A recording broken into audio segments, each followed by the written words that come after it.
Habría que contar el número de novelas que han utilizado a Gonzalo Guerrero como personaje central. Son un demonial. Los hechos son escuetos, no los conocemos todos. La mayoría son por referencias, por fuentes de origen español. Sabemos que nació en la península ibérica, en Huelva. Sabemos que vino con esa primera oleada de conquistadores que en mucho eran gente de baja condición, pero muy aventureros, muy valientes, muy aventurados, dispuestos a sacrificar lo muy poco que tenían, que no era más que la vida, un poco de vestidos y cuando mucho algunas armas. Nos dijo don Juan de Valdivia que nos embarcaríamos en una nao que estaba anclada en la rada del espolón, la Santa Lucía. En Panamá, por un problema entre capitanes, su capitán, Valdivia, fue echado de la tierra y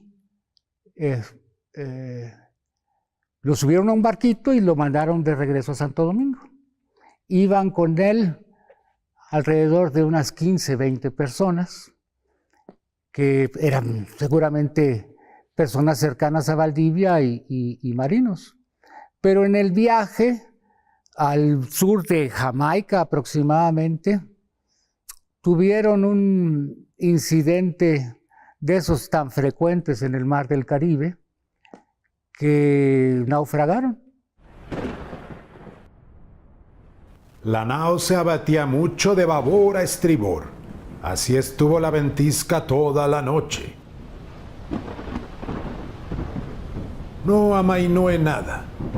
Temíamos aquel 10 y 6 de marzo que se fuese a desmantelar ahí mismo la nao por encima de aquellas aguas espantosas y muy profundas y agitadas.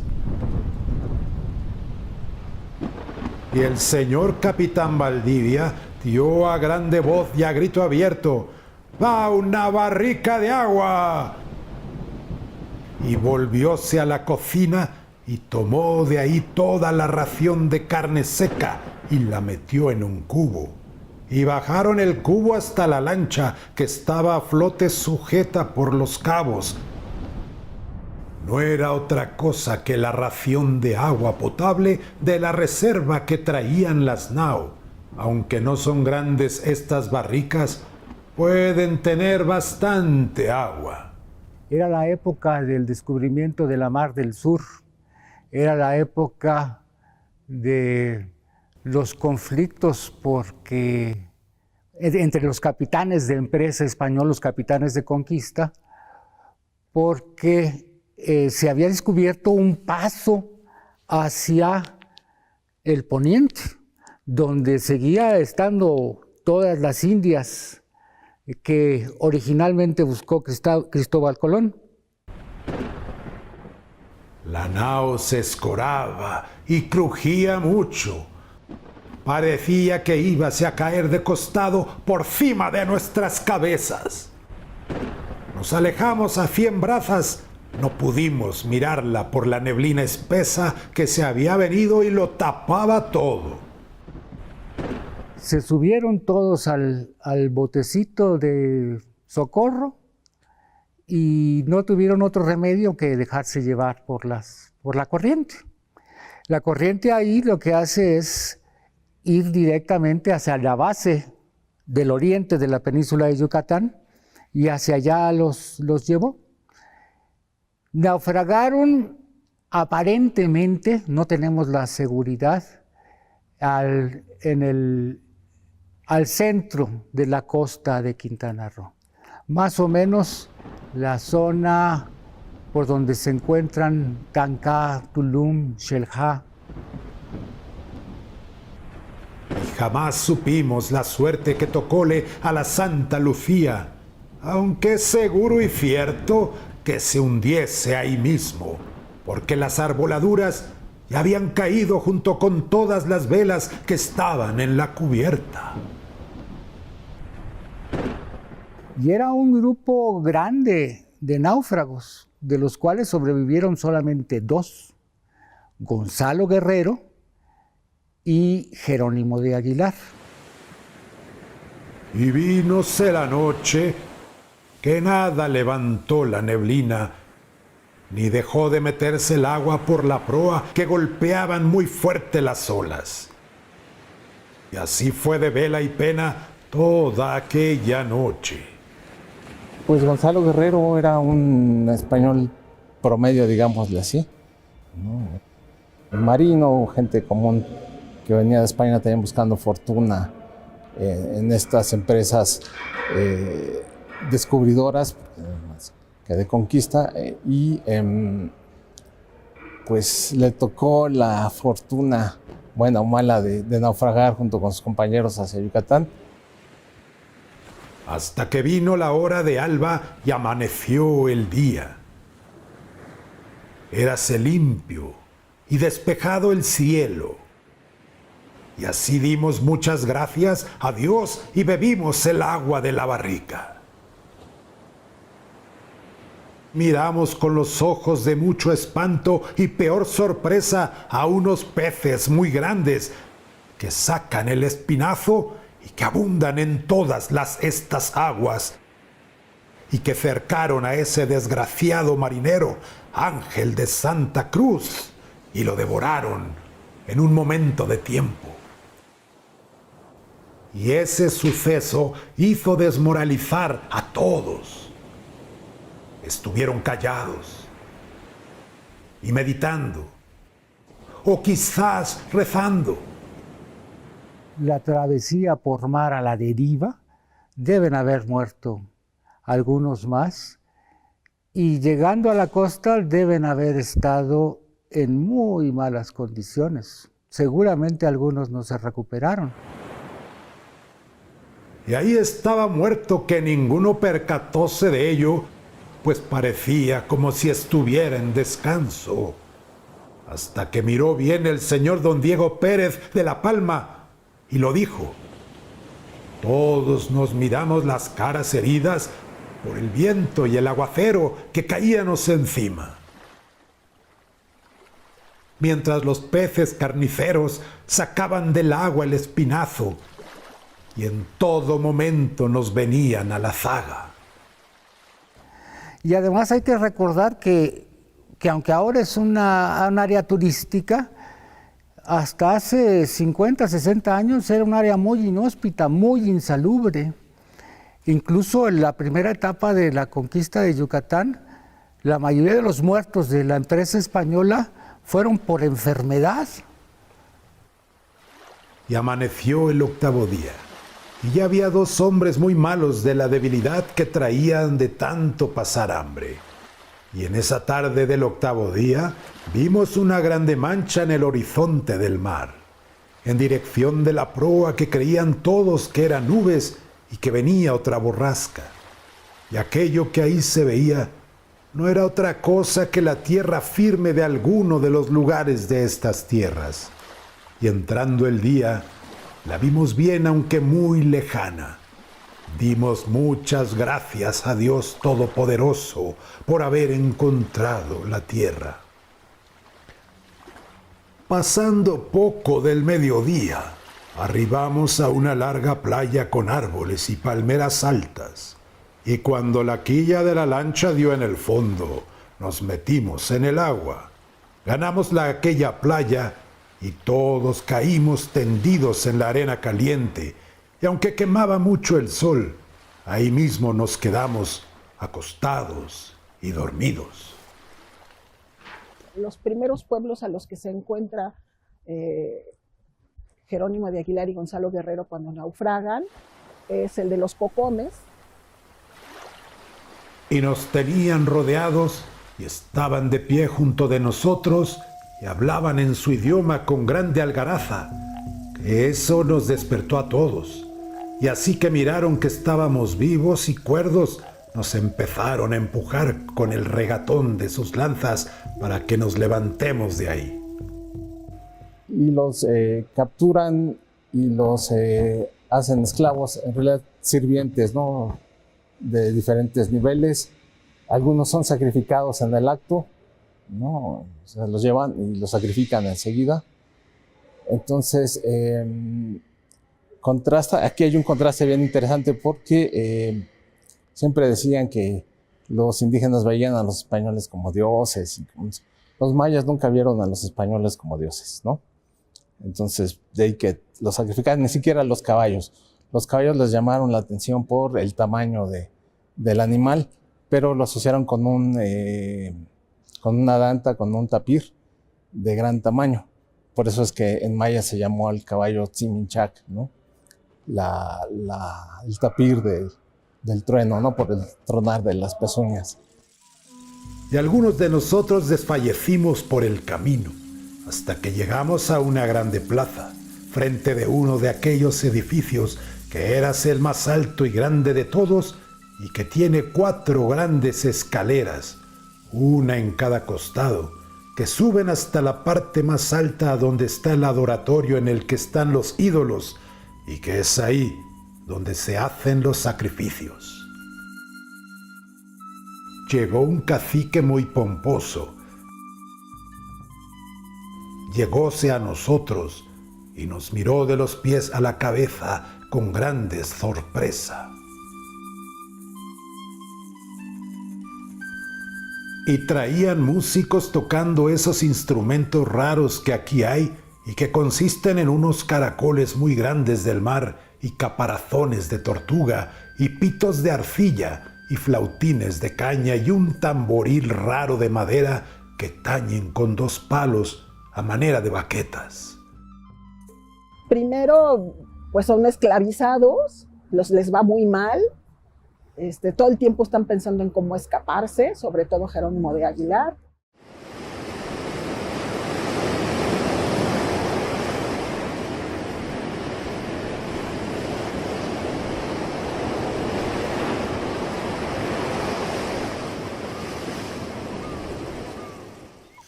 Y así, con las fuerzas que ya teníamos, cargamos al señor maestre don Diego Pérez de la Palma, que alcanzó muy bien la techumbre de la casa por el lado de una esquina. Y empezó a agitar la paja con las manos, y se descubrieron las cañas que estaban cruzadas como las ponen bien juntas. Teníamos muy bien asido de las piernas al señor don Diego Pérez, para que hiciera aquella maniobra de quebrar las cañas para pasar por ahí. Pero los indios tenían puesta su atención en la puerta de la casa. En el día vienen muchos y dan vueltas en torno a la casa y miran por las juntas de las cañas. Siguió el señor maestre quebrando las cañas y soltaba la basura por encima de nosotros. Y así salió el señor maestre y pasó a la cima de la techumbre de la casa, y estando ahí, inclinóse por el boquete abierto y tendiendo la mano díjome: «¡Ea, venid vos, don Gonzalo!» Y me así fuerte de su mano y tiró de mí, y así que subí ayudado por los que se quedaban abajo. Tiramos de los demás y subieron. El señor maestre cuidaba mucho de buscar camino, ya que no mirábamos nada porque era la noche muy oscura. Caminamos por un camino ancho después de salir del pueblo con ayuda de los edificios, y que nos sirvieron de guía para salir del pueblo. De las casas solo veíase las sombras oscuras de ellas. La costa de Quintana Roo, que es a donde llega Gonzalo Guerrero, estaba llena de casas, de pueblos, prácticamente desde lo que hoy es Cancún hasta la Bahía de la Asunción. Todo estaba lleno de casas, de albarradas, que son estos muros que delimitan predios, ¿no? Había una sociedad enorme y una gran cantidad de gente viviendo ahí. Habían árboles altos y grandes a las orillas del camino. Era tal mi fatiga y mayor mi cansancio, muerto de hambre y sed de los tantos días de comer hierbajos y frutos verdes y no dormir, que pensé, si me pillan para hacer el sacrificio con mi persona, bien sea esto. Sí existió el canibalismo entre los diferentes grupos mesoamericanos. Era un canibalismo ritual, no era para comerse a todo el cliente ni como comida normal, pero se supone que al consumir la carne del sacrificado se adquiría la fuerza, el espíritu vital, la valentía del guerrero. Entonces era como una comida, un banquete festivo también en honor al sacrificado, ¿no? Al guerrero sacrificado. Sí está registrado, sobre todo a nivel arqueológico, en varios sitios, en las fuentes también se mencionan, pero es en ciertas épocas del año, sobre todo sequía o para la llegada de las lluvias. Uno piensa que se los comen enteritos, pero no, hay que buscar las partes que tengan más carne. Entonces, por lo regular son las piernas y la parte trasera, que curiosamente coinciden con las mismas partes que tiene carne el venado, por ejemplo, ¿no? Había yo salido al claro en que se mira el mar, y andaba por una calle en la que no había muchas palmeras y que daba al real del pueblo. Me descubrieron 2 mancebos y 2 mozas, que íbanse de paseo. Cuando me vieron fue de mucha sorpresa. Los 4 corrieron despavoridos y metiéronse adentro del campo. Pero pasado un tiempo, vinieron muchos soldados con las lanzas de caña. Salían a mí de todas partes. Y juntase ahí mucha gente, mujeres y hombres y viejos, que mirábanme y hablaban y se reían de mí en todo momento. Y acaban con los tutunshu, que no los tratan tan mal, pero sí los mantienen como rehenes. Entonces, fueron reacciones distintas, y yo creo que los mayas de cada una de estas cuchcabales vio en ellos una oportunidad que podría haber traducido en una ventaja en contra de sus enemigos, ¿no? Y al cabo de un tiempo vinieron 4 soldados adornados de muchas plumas. Las armas que traían también estaban adornadas, así como también los escudos. Ahora sabemos que se utilizaban cerca de 25,000 plumas para confeccionar un solo escudo. Si estás hablando de un escudo al que le tienes que poner 25,000 plumas, ahora multiplícalo por, no sé, unos 25,000 efectivos al que les vas a dar un escudo. Entonces estamos hablando de 500,000 plumas o más, y además mezclado con pieles de animales, pelo de conejo, que también sabemos se utilizaba. A veces incluso llevaban incrustaciones de metal, por ejemplo, de oro. Entonces reparte esa tecnología a todo el escenario mesoamericano, o en este caso los ejércitos indígenas. Hablamos de una verdadera industria, de una industria tecnológica de fabricación, en este caso de escudos. Y ahora, eso estoy hablando solo de los escudos. Ahora agrégale los trajes de guerreros, que también tenían múltiples plumas. Entonces hablamos de millones y millones de plumas. Al cabo de un tiempo, vino un rey muy bien ataviado, con una larga capa muy bordada y con muchos adornos. Tenía en su cabeza una corona alta de oro puro, y en las orejas traía zarcillos de oro, y en el pecho un collar de cuentas de oro con una tablilla plana del mismo oro. Tenía también brazales de oro. La orfebrería, que ya más bien es un trabajo tecnológico dedicado a objetos suntuarios y de élite, el trabajo del oro, por ejemplo, para generar orejeras, generar, por ejemplo, besotes y demás, que eran de uso exclusivo de las élites. Conforme los mayas se van dando cuenta de que pueden sacarles ventaja, sobre todo a Gonzalo, pues ya los empiezan a tratar distinto, ¿no? Y Gonzalo Guerrero les enseña pues cuáles eran las estrategias militares de los españoles, porque Gonzalo Guerrero era fundamentalmente un militar, En cambio, Jerónimo de Aguilar era más un religioso. Por eso es que se salvó Gonzalo Guerrero. Él sí tenía este conocimiento militar, sabía de formación, sabía de estrategia, de tácticas, de emboscadas, etc. Entonces, por eso yo creo que Na Chan Can lo vio para aprovechar y utilizarlo en contra de sus enemigos y después con los españoles, ¿no? Le pedí a uno de ellos maderas de árbol que estuviesen de mi tamaño y una tabla cuadrada. Y a cabo de 3 días trájome todo y me di a la tarea de hacer un banquillo. Lo hice en 4 días.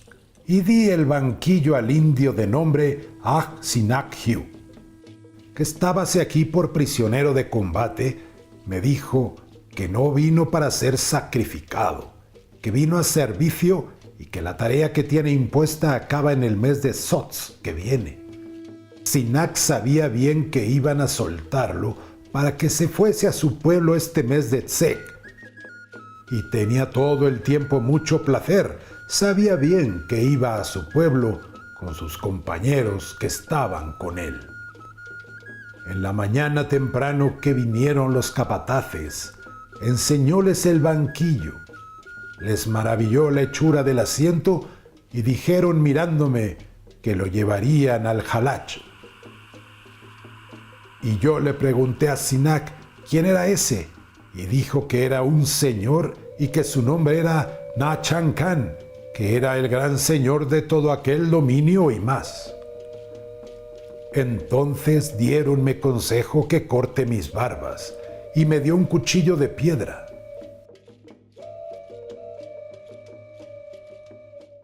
Las crónicas dicen que Na Chan Can vivía en Ixpatún. Ixpatún es un asentamiento que todavía existe, un sitio arqueológico al norte de Chetumal, en el sur de Quintana Roo. Y bueno, pues esta región pues estaba como muy protegida porque había agua por todos lados y era como fácil de defender, ¿no? Entonces, es una región además que conecta con lo que hoy es Belice, con la costa de Quintana Roo, o sea, tiene un lugar estratégico, es una ubicación creo que importante.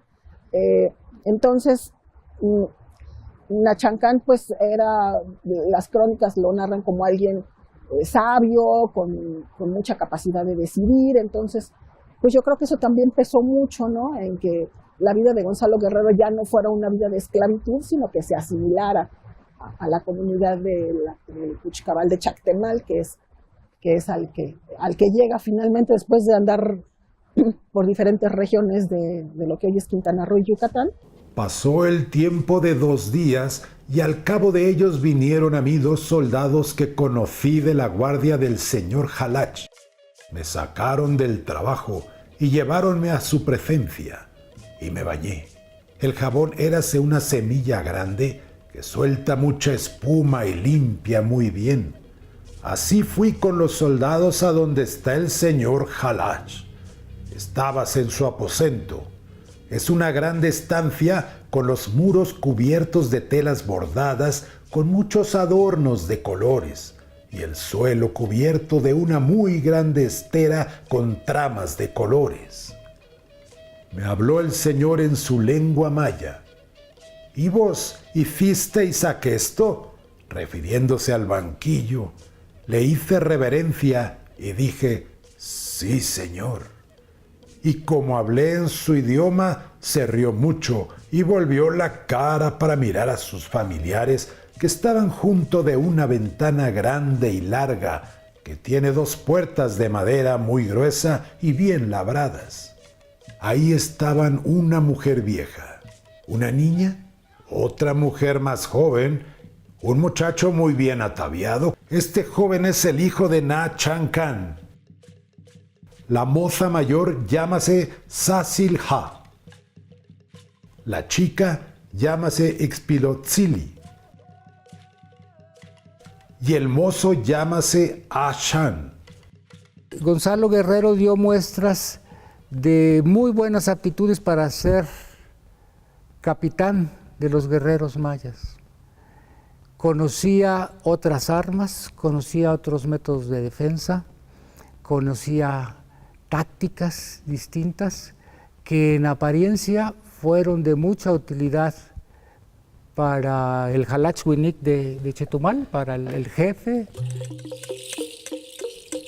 Y dijo el señor Xalachhuinic a su consejo de ancianos que era de su buen parecer que yo instruya al mancebo su hijo en todos los buenos oficios que yo supiere, para que Ahchan aprenda de las cosas y los usos de la Castilla, pues que él tiene bien sabido que nuestra llegada a Tulum y que los hombres barbados estamos viniendo a las tierras lejanas, y quiere que Ahchan aprenda para que cuando ellos lleguen, el mozo ya tenga sabido aquesto y no lo tome de mucha sorpresa.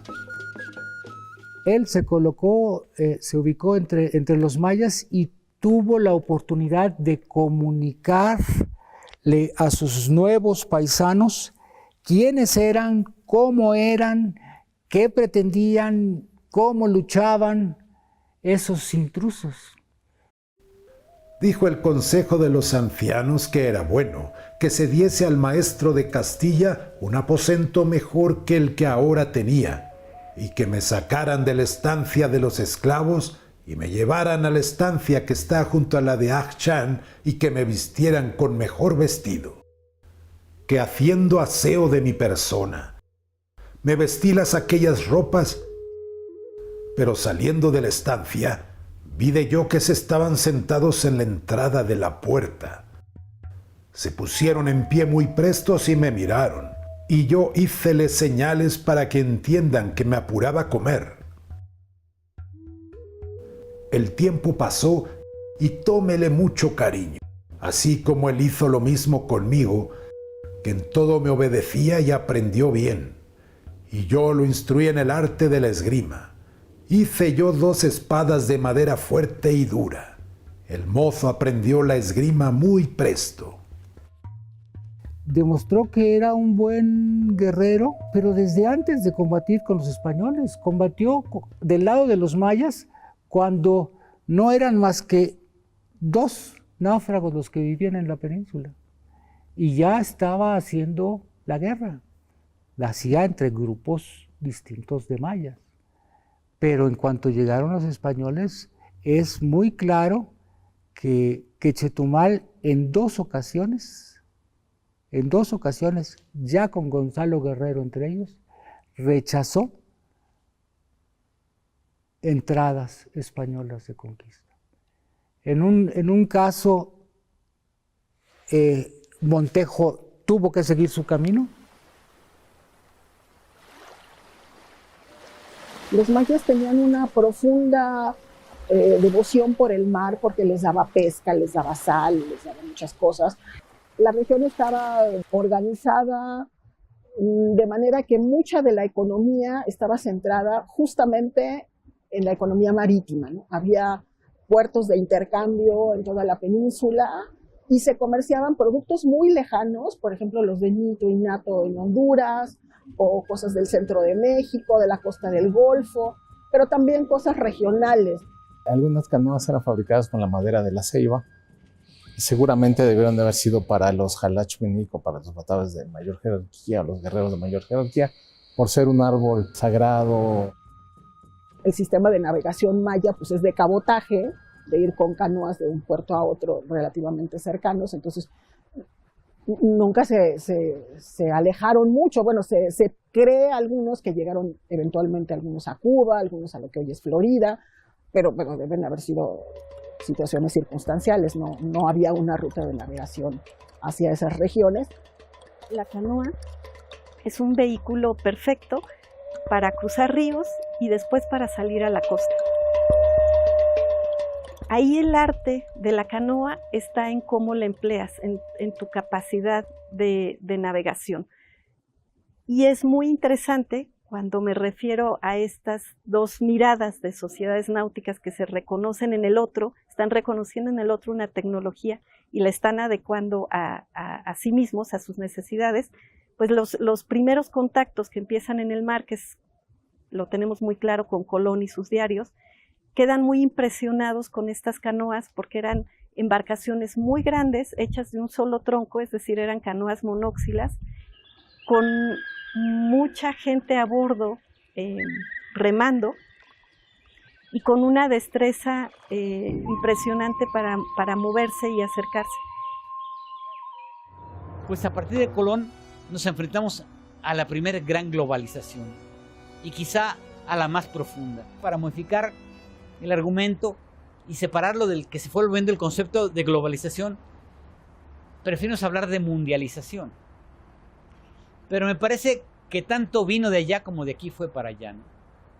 Digamos, hoy día no es difícil escuchar esta terminación del náhuatl que es té en varios productos de consumo en Europa, como el aguacate, como el chocolate, ¿no? Y es el náhuatl. Y se fue de aquí para allá, o el tomate, ¿no? Y sin embargo no las hemos evidenciado, pero ahí están. Pero de allá para acá vino otro volumen importante, pero que son las viejas tradiciones rurales de las culturas nativoamericanas, lograron adecuarlas a sus propios medios.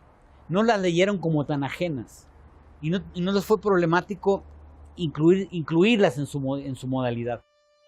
Cortés, cuando llegó en su viaje desde Cuba a Cozumel, supo de la presencia de un par de náufragos españoles. Entonces se le iluminó la cabeza a Cortés, porque dijo: esto puede ser de una grandísima importancia para mis aspiraciones. Aparentemente les escribe a los dos invitándolos. La moza Sasilhá es de muy buen parecer. Me era de mucho agrado su talante, su gracia y su buena postura. Pasó el tiempo y yo fui agradable a la moza, y habló ella al señor su padre y a la señora su madre. Y me habló a mí el consejo de los viejos, y me llevaron a la estancia del trono. Ahí estaba toda la familia del señor Xalachwinic y el consejo de los ancianos. Y habló el señor Xalachwinic con el consejo en la lengua maya. Yo entendí que dijo que era de agrado y buen deseo de la moza mayor, su hija, la Sasilhá, que tomase en maridaje al hombre barbado y fuese su marido y compañero para hacer hogar y familia aquí en este lugar. Y el consejo llamó a la moza, y ella vino a la presencia de los viejos, y preguntaron si este era su agrado y parecer. Y ella dijo en idioma maya que sí. Así que ella habló. Los viejos se levantaron de la estera donde se estaban sentados y dijeron a la moza haciendo mucha reverencia: Mancotac Sasilhá. Y me tomaron a mí. Me trajeron a la presencia de toda la familia. Yo me cohibí en grande manera, pues me tomó a mí de mucha sorpresa que nada sabía yo ni entendía de aquel manejo con mi persona, que jamás se metió en mi seso el que fuese yo el marido de aquesta moza, la hija del Xalach Nachancán. Diéronme a Sasilhá para que yo la cogiera de la mano y la llevara ante la presencia del señor su padre, el Xalachwinic, que se inclinó para mirarnos mejor y sonrió. Y tengo yo para mí que así quedase ahí registro de mi casamiento con Sasilhá.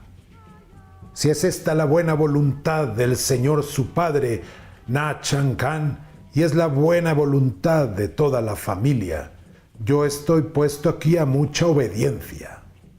Siempre que hay un contacto de culturas, hay esta suma de tecnología y adecuaciones.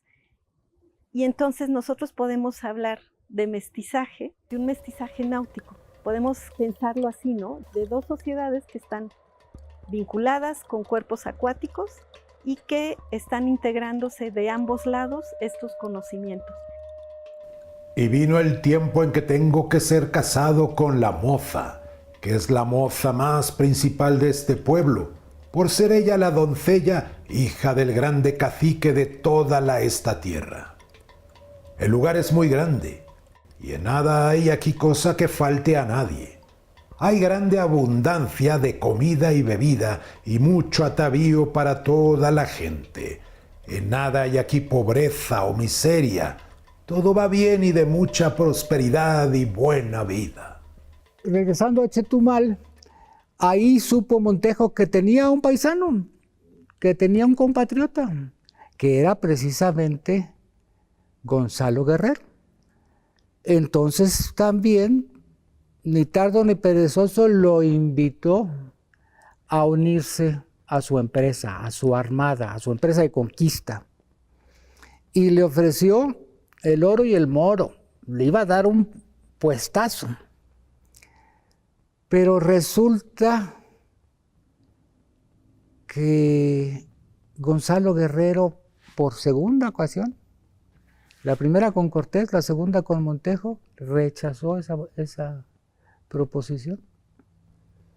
Al parecer, la posición de importancia que le ofrecía Montejo en una empresa que a todas luces no iba bien, no convenció a Gonzalo Guerrero porque él ya estaba muy bien acomodado. Él ya era Nacón del Cuscaval de Chetumal.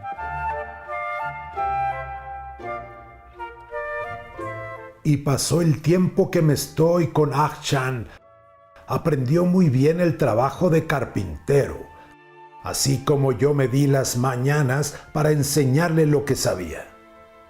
Hice para el joven Achán un gambarrino, que es una vihuela corta que hicimos con la caparazón de ese animal que hay aquí y que dicen lewech, que no es agresivo en nada. Tiene un caparazón muy fuerte y esconde la cabeza y las 4 patas adentro. Hubo una tercera ocasión en la que tuvo oportunidad de regresar con sus compatriotas y en cambio los echó. Fue en una etapa posterior de la conquista de Yucatán cuando Alonso de Ávila llega hasta Chetumal y funda ahí también una población que poco tiempo después es asediada y empezada a ser atacada por los mayas de Chetumal. Montejo, padre, Montejo el sobrino y Alonso de Ávila, que eran los 3 principales capitanes de la conquista, se habían separado. Y entonces, de alguna manera, los 3 sufrieron una desventaja numérica que no les permitía defenderse. El asunto terminó cuando Alonso de Ávila y los pocos españoles que estaban en Chetumal tuvieron que salir huyendo. Y así, en este mes 6, voy yo a desposarme con la joven Sasilja en el día Muluk, que cae mañana. Y tengo para mí que toda esta cuenta no es más que el año del Señor de 1512 de nuestro calendario juliano, que por las lunas que yo tengo contadas, que son ahora 7 de que veníamos en la lancha a ese sacrílego lugar que es Tulum, en que perdieron la vida aquellos 2 malaventurados, Juan de Quezada y Álvarez de Amezcua, que llevaron al templo para sacrificarlos, pues que en estas tierras en nada se parecen las estaciones de los años a los de la España, y yo cuento los meses por las lunas que se pasaron, que en eso del tiempo de la nieve y el frío, aquí no lo hay, que llueve poco y ahora es el tiempo como aquel de primavera en la España. La relación entre Montejo y Gonzalo Guerrero se dio en 2 momentos. Cuando Montejo había perdido ya en el primer intento de conquista casi a todo su ejército, decidió viajar en 2 pequeños grupos, él directamente en un barquito, una cosa pequeña, al sur desde Chamanjá, desde Playa del Carmen. Y costeó las 3 bahías, Espíritu Santo, Ascensión y Chetumal. Entró a la de Chetumal, llegó al poblado que era la capital de ese Cuscaval, de Chactemal. Pero ahí no fue bien recibido, fue recibido con hostilidades. Por la mañana, muy de mañana, tomáronme para la purificación de mi persona y me llevaron adelante del ídolo Itzamná, que dicen es el dios mayor de la tierra y del cielo, que no es otra cosa que un muñeco de piedra de color verde, muy finamente tallado, con muchos adornos de oro. Poco le falta para que alcance la media vara de tamaño. Me trajeron a donde estaban los mancebos y las mozas que habían de casarse también, y tenían ahí tendida en el patio una grande cuerda de colores muy bien trenzada. Vinieron las mozas y todos puestos en fila tomamos la cuerda, y las mozas traían su cuerda de colores, y veníamos Sasilhá y yo a la cabeza de la cuerda. Y vienen músicos retinando esos instrumentos que ellos tocan.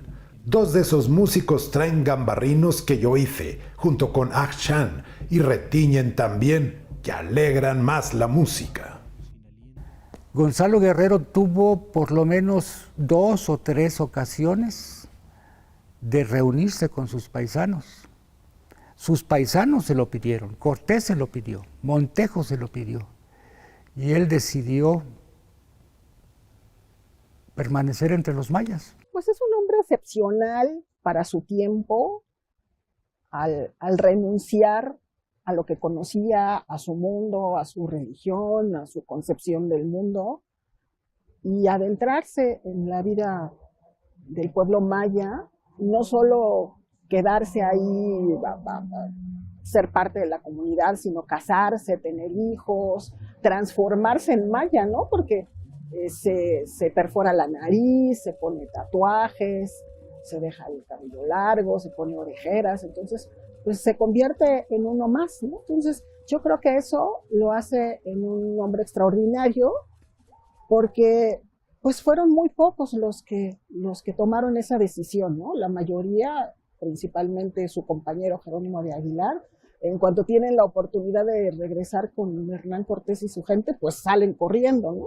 Jerónimo de Aguilar, en cuanto tiene oportunidad, que son muchos años después, se reúne con la expedición de Cortés y de inmediato se reentabla relación con sus paisanos. Gonzalo Guerrero, no. Y viene una grande multitud del pueblo y pasamos hasta el templo mayor donde está el ídolo Cuculcán en lo alto en el adoratorio. En el atrio hay otro ídolo, el Chaqui. A ese nos llevaron. Tomaron las cuerdas de las mujeres y de los hombres y las ataron la una con la otra por los 4 cabos. El sacerdote mayor se llevó a las doncellas a donde está el otro ídolo que dícenle Ixchel. Trajeron a las mozas adelante de nosotros y las metieron adentro de la rueda que hace la cuerda, para que cada uno tome de la mano a su pareja y que nos estamos de esta manera para que saúmen a todos, hombres y mujeres. Festejamos toda aquella tarde, vínose la noche, y fui con mi mujer a su aposento y holguéme mucho con ella por la falta que de mujer tenía. Y fue de mucha felicidad para mí y para ella. Bueno, como es sabido, a Gonzalo Guerrero se le tiene como el padre del mestizaje, ¿no? Pero a su esposa también debería vérsele como la madre del mestizaje, porque se habla poco de ella, ¿no? Se habla de que es una princesa, otros dicen que no, que era solamente una mujer de la comunidad. Creo que eso es lo menos importante, ¿no? Este tema se ha romantizado mucho y por todos lados vemos en el estado de Quintana Roo y en Belice esculturas al mestizaje, ¿no? Y el caso de Gonzalo Guerrero, pues creo que es importante porque efectivamente es un mestizaje que no es producto de la violencia y eso creo que es muy importante, porque después vendrían muchos mestizos, pero producto de la violencia de los españoles contra las mujeres indígenas, ¿no? Entonces, pues, suena romántico, pero al final de cuentas, pues es un buen inicio, ¿no? del mestizaje, porque pues hay afecto, hay consentimiento mutuo, y bueno, pues por eso creo que es bien merecido que a Gonzalo Guerrero se le vea como el padre del mestizaje. Y vino el tiempo de la vida en que se nace y nos nació un niño que no es blanco ni es moreno. Fue de grande maravilla y asombro para toda la familia y para mucha gente del pueblo y de los pueblos de cerca y de lejos, que venían a mirar a mi hijo, pero que la madre tenía de aquesto mucha reserva, porque tenía temor de esa caterva proscrita de los sacrificadores. A ella en nada complacíale la bárbara costumbre de la gente suya. A mí preguntóme más de una vez si allá en la España había esta costumbre de los sacrificios, y díjele yo 100 veces no. Aunque sí los hay de otro modo y manera. La Santa Inquisición, con el fuego y la parrilla, con el toro de bronce y el potro del estirado, la cadena y la rueda, con el acial y la cinta, el torno del pie y más y más. Y se trasplantó a la península de Yucatán, donde decidió hacer su vida y lo siguió haciendo hasta que murió. Y murió no en Yucatán, murió en Honduras peleando contra otra empresa de conquista castellana. Podemos pensar que Chetumal incluía también una buena fracción de Belice, pero no llegaba hasta Honduras. Pero sí que, sin embargo, había relaciones con gente de Honduras. Y es muy probable que hayan solicitado ayuda. Y un personaje como Gonzalo Guerrero debía tener suficiente prestigio como para solicitar su presencia. No sabemos qué relación tenían con qué provincia de Honduras, ni cuáles fueron los lazos que permitieron esa alianza, pero sí, sin duda murió allá por arma de fuego española, por un arcabuzazo.